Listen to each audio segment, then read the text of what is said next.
morning.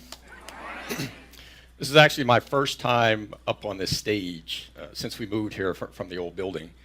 And over the past couple of months, as word got out that I was going to be delivering the message again, a few of you came up to me and said, well, Lee, I'm really looking forward to hearing your talk. And I wanted to say, well, I'm looking forward to hearing it too, because I have no idea what I'm going to say. But here I am. And like I said, this is my first time up on the stage. So all I can say is just look around and say, SLCA, wow, just like I pictured it. Spotlights and everything. So by a show of hands, how many of you can identify the iconic song that I've referred to just now? Stevie Wonder, Living for the City. Wow, New York, just like I pictured it. Skyscrapers and everything.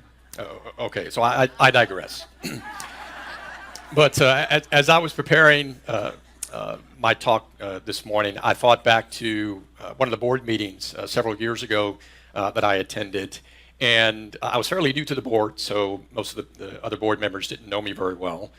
And during a break in the conversation, or during the break in the meeting, the conversation turned towards a book that Reverend David was going to be releasing soon called The Grass is Always Greener. And I'm sure that many of you have a copy of that book in your library. And then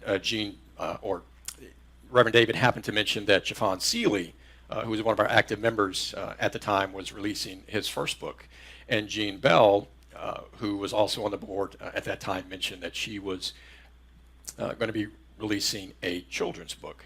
And so Reverend David turned to me and he said, so Lee, are you writing a book too? And I said, yep, I sure am. He was like, oh really? So what's your book going to be called? And without hesitation and in my usual serious demeanor, I said, my book is going to be called How to Pimp Your Minister.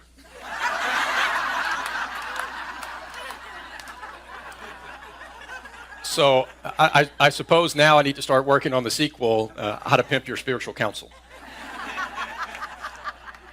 And I have to confess, that story, while true, has nothing to do with my talk this morning. And I'm sure you're disappointed to hear that. But when I thought about it, it did make me laugh, so I just wanted to share that with you this morning. And I tell you, one thing that doesn't make me laugh is when I watch the news on TV or read up on current events online. I tell you, there's so much bad news, so many stories of doom and gloom. It almost seems like in some respects that we as a society are at a crossroads, and it could go one way or the other. And one of my favorite New Thought philosophers has a quote about being at a crossroads that I want to share with you today. And you may be familiar with his work. His name is Woody Allen. And whenever I watch one of the movies that he either directed, wrote, or starred in, I'm enthralled by his sense of humor and his cynicism. And the quote I want to share with you is extracted from a piece that was published in 1979. It's entitled My Speech to the Graduates. And he starts off this fictional address, and listen carefully or you might miss the punchline. He says, more than any other time in history, mankind faces a crossroads. One path leads to despair and utter hopelessness. The other to total extinction. Let us pray we have the wisdom to choose correctly. So I'm sure you'll agree that Woody does have quite a way with words. Well, as David Aurelio mentioned in his comments this morning, the theme that we're going to be exploring all this month is entitled Awakening the Global Heart. And much of what I and the other speakers will be sharing over the next 5 Sundays in July is taken from a book that also speaks to mankind being at a crossroads of sorts. And it's entitled The Global Heart Awakens, Humanity's Rite of Passage from the Love of Power to the Power of Love. And fortunately, one of the paths of that crossroads leads to a much more gratifying destination than the two alternatives that Woody Allen presented in his speech. And several members of the Spiritual Council and I think one guest speaker is going to be exploring this topic of awakening the global heart in greater detail over the next few weeks. And I'm going to start that discussion this morning by examining that rite of passage from the love of power to the power of love in 3 stages. Who are we? Where did we come from? And where are we going? So first of all, who are we? If someone came up to you and asked, who are you? It's my guess that 99% of you would respond with your name. You'd say, oh, I'm Lee Valentine, or I'm David Aurelio. Although I guess in the case of David Aurelio, you would say, I am the effervescent, illustrious, fabulous David Aurelio. And if you were from New York, you might say, you talking to me? Get out of here. But is that really who you are? Or is the name just what's appearing on your birth certificate, what's now on your driver's license? So if I said, no, I don't mean what's your name, I mean, who are you? You might then respond with, oh, I'm a doctor, I'm a lawyer, I'm a practitioner at SLCA. Or perhaps you might say, I'm a loving husband and father of 3 beautiful children. But again, all of these labels, while they're true, they describe things that are transitory in nature, and they are things that you do, not really who you are in your essence. And most of them are related to various connections that you might have, whether they be connections to your family, to your community, or to your work, perhaps. So again, if I asked, who are you? You might it might come to mind a quote that I'm sure all of you have heard that says, we are all spiritual beings having a human experience. Or as Reverend David likes to say, we are all spiritual beings having a spiritual experience. And I would venture to say that that's a lot closer to the right answer to the question of who are you? And I ran across an anonymous quote online that says, or that answers this question from a very existential perspective. It says, you're a ghost driving a meat-coated skeleton made from stardust, riding a rock, hurtling through space. And I think that would go over the head of even somebody like Woody Allen.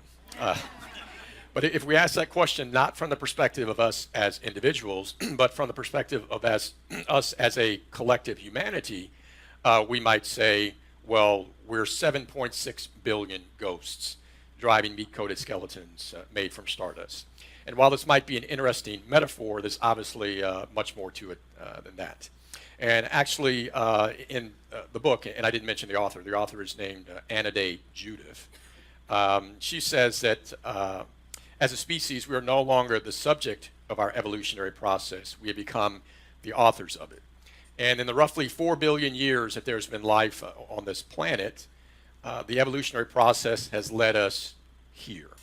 And I could characterize here by saying that we're a species that has the capacity to do great things. But not only do we have the capacity to do great things, but we also have the capacity to be consciously aware of our ability to do these things. And that's actually what sets us apart from all the other creatures on Earth. We're the first and only other species to realize and have an appreciation for the fact that we can consciously evolve. But like most things, there are some strings attached to this scenario. Or I could put it another way and say there's some bad news and there's some good news.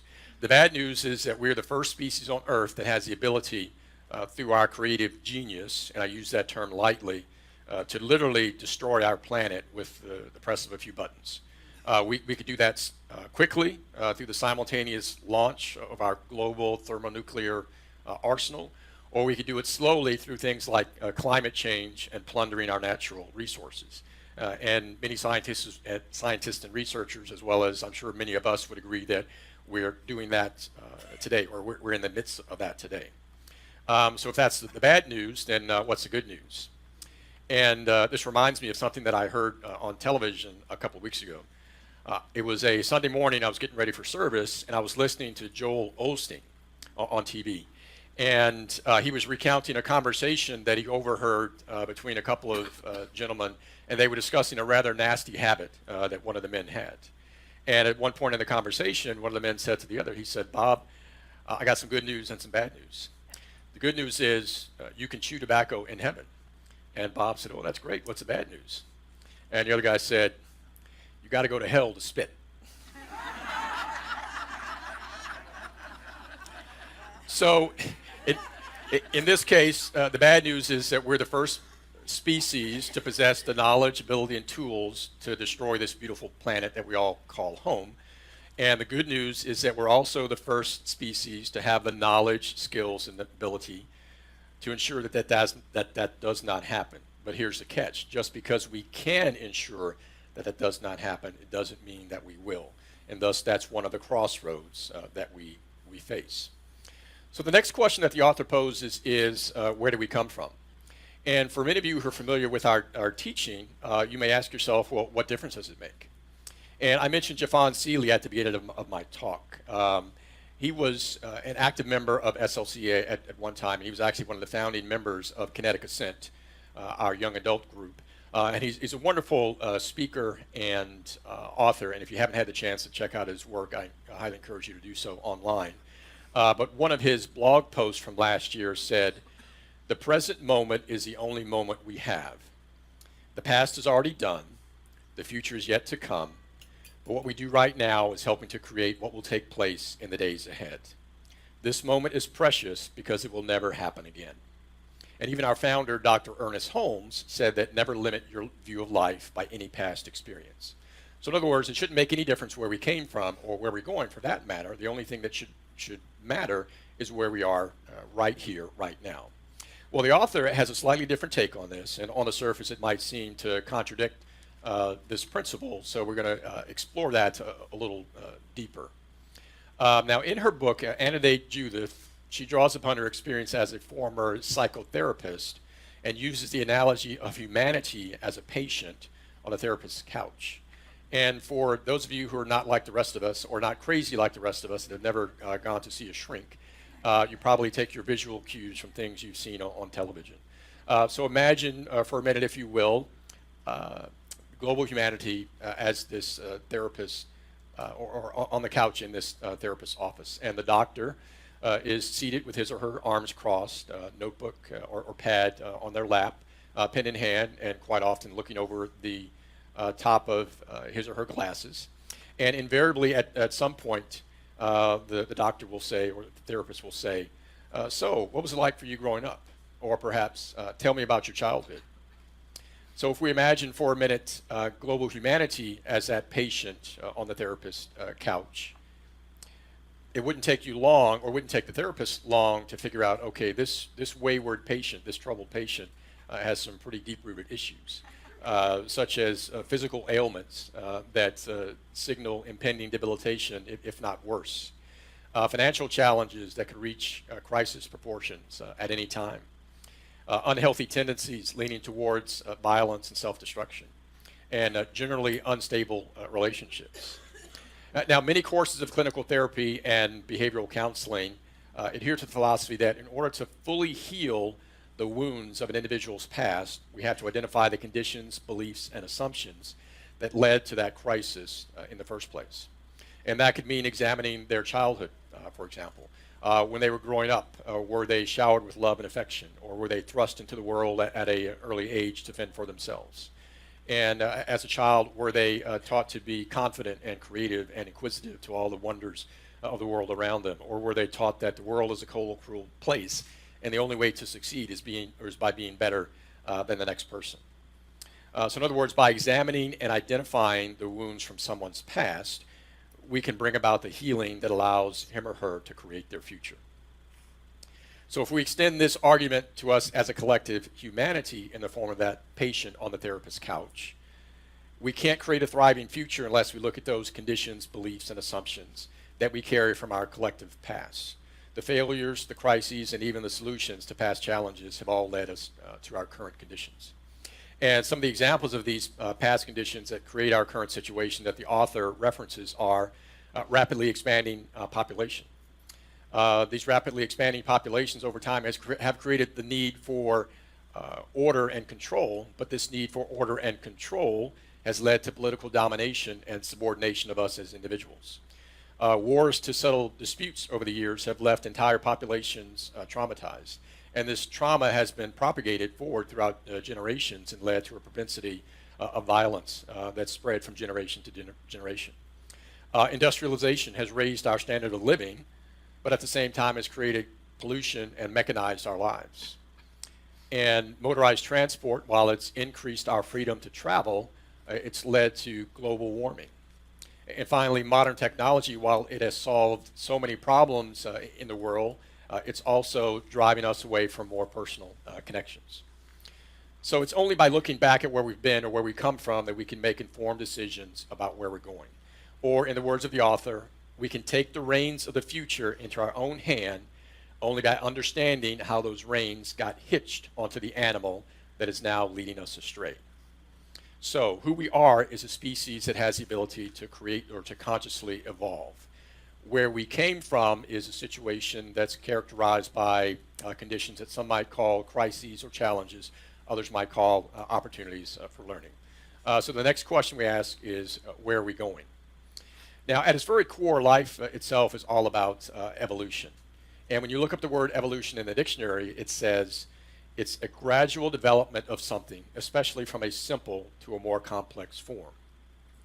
And so whether we look at it from a micro level, where we think about the evolution of the trillions of cells in our individual body that are evolving as we speak, or whether we look at it from a macro level and we examine evolution of global humanity that's taken place over eons, the only constant there is change. And the only difference is the pace at which that change occurs. We can come up with examples in nature where we can practically see those changes occur in front of our eyes, or at the very least with a time-lapse camera. And take, for example, the metamorphosis of a caterpillar into a butterfly. The entire process from egg to larva to pupa to butterfly takes in total about 4 weeks. And every stage of that development is drastically different from the next.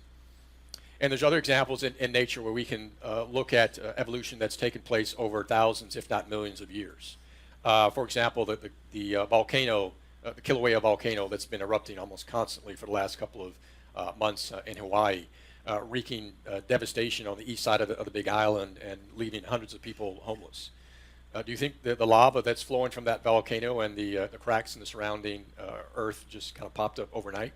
So do you think someone went and looked at a house there in what they thought was an island paradise, and then a few years later they wake up and look out their window and go, holy cow, there's a volcano back there?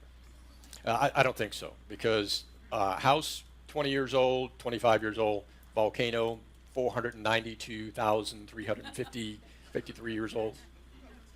And we can also look at the concept of evolution from the standpoint of things like culture, technology, science, religion, art, and many other aspects of our society. But as I mentioned earlier, where evolution has taken us is here today, where we have the ability, the power to literally change the face of our planet with the touch of a few buttons. And we've already demonstrated, or through scientific advances, that we can create simple synthetic life forms in the laboratory. And we've demonstrated through machines that we can create machines that mimic most, if not all, of the characteristics of humans. And what an awesome power we possess, as those examples illustrate. So again, there's some good news and there's some bad news. The good news is that if we were smart enough to create all these problems in the first place, then that means we're smart enough to come up with solutions. But again, the catch is we have to be at a higher level of consciousness, both individually and collectively, to solve those problems than we were when we created them. And to back up this claim, we can either quote Einstein, who said that no problem can be solved from the same level of consciousness that created it, or we can quote a more contemporary source, Forrest Gump, who said, stupid is as stupid does. Although, once again, the question is not so much one of do we have the ability and do we have the knowledge to solve those problems that are before us. The question is, will we use that knowledge to solve those problems? And again, our crossroads. Tony Robbins has said that in life you need either inspiration or desperation. So if we were to paraphrase that, we could say that in order to affect any change, you need either inspiration or desperation. And if that's true for us as individuals, and I definitely believe in the validity of that statement, then it only makes sense that that would transfer to us as a collective society. So let's take a minute to consider what form that desperation or inspiration might take. Now, the desperation might come in the form of some impending so-called doomsday event. you can imagine like an asteroid that's hurtling through space on a collision course with the Earth. It's not hard to envision a collection of the world's great minds from every aspect of science and technology coming together with the single objective of preventing the total annihilation of the planet. Or perhaps some other cataclysmic natural event, like another volcanic eruption, this time much more powerful than the major eruption of Mount St. Helens that took place in 1980, spewing a huge plume of ash high into the sky, creating a dark cloud across a major portion of our globe, impacting global climate and food production for years to come.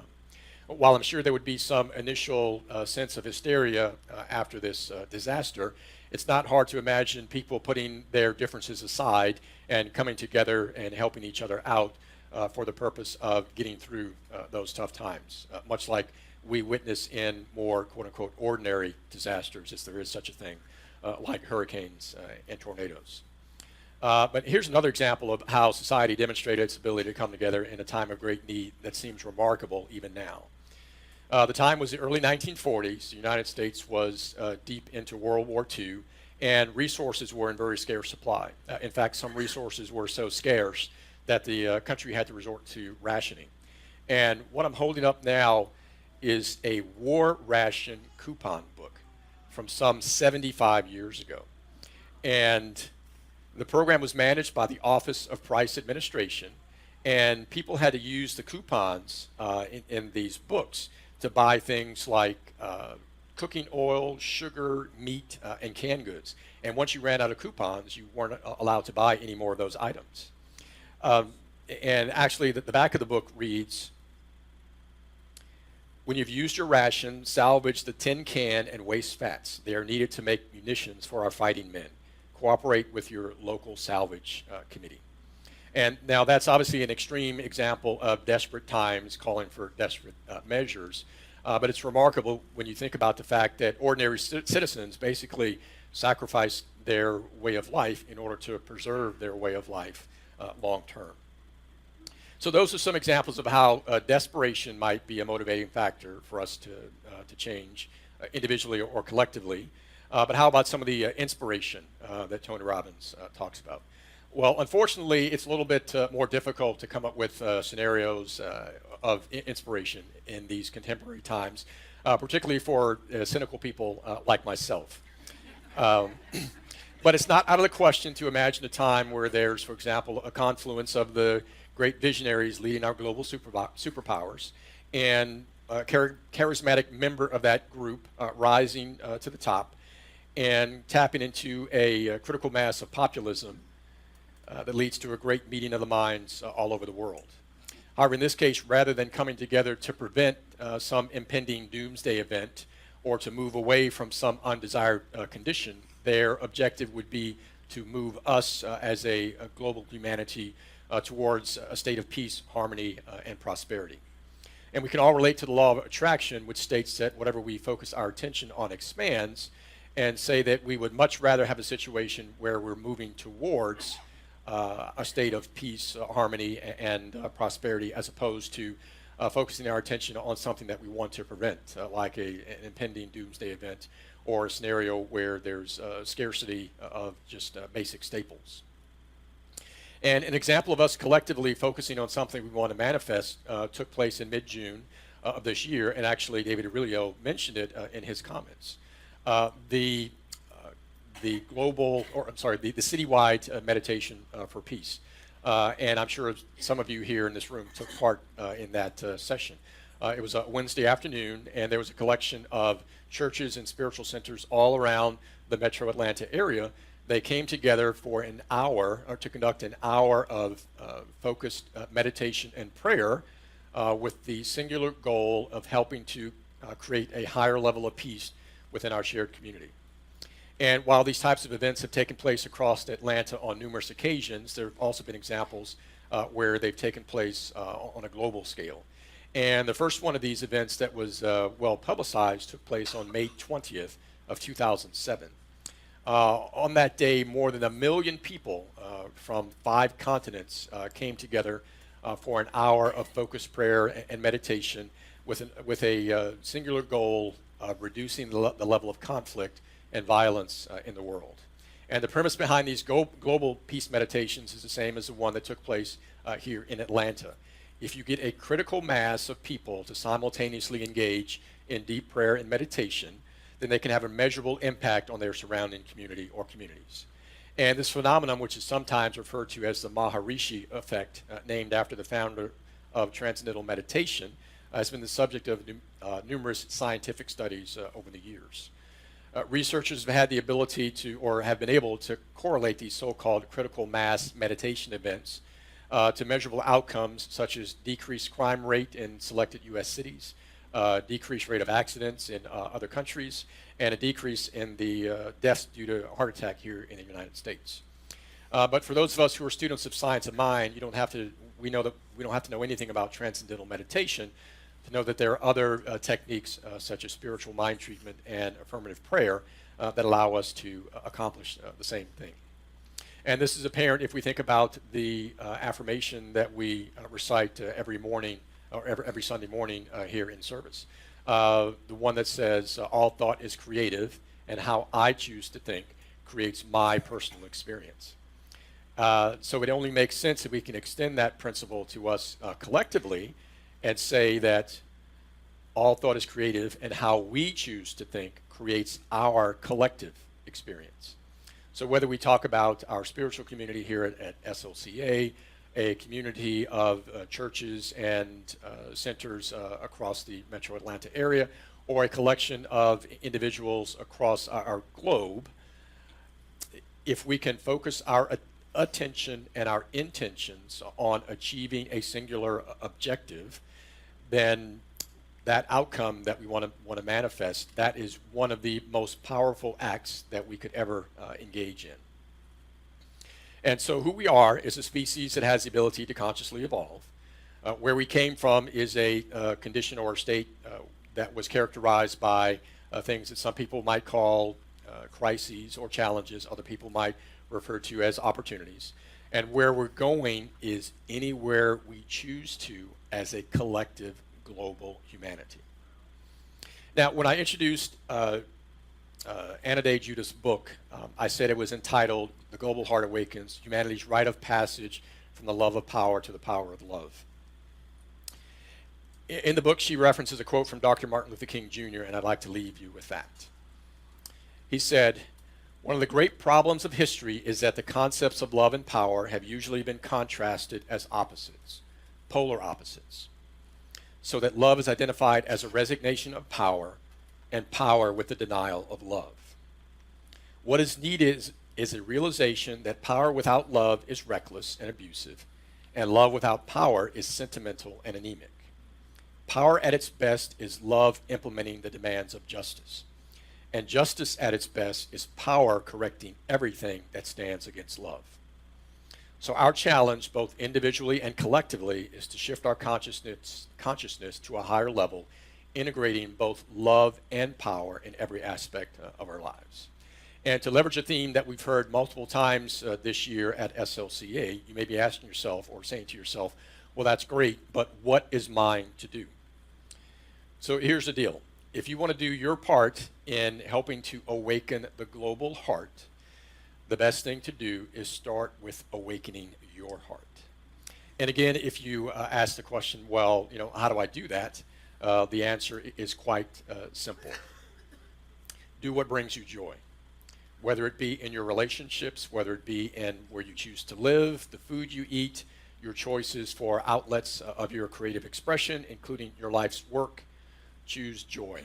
Because if you allow yourself to experience joy at every opportunity, your heart will awaken.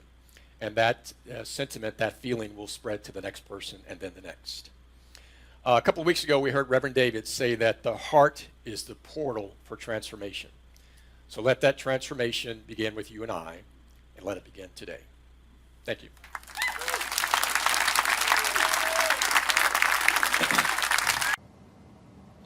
Hi, I'm David Alt, and I simply want to say thanks. Thanks for taking the time to watch our broadcast here at Spiritual Living Center of Atlanta. We have a vision, and that vision is to reawaken all to their spiritual magnificence. And one of the ways that we are able to do that is through this very medium of broadcasting.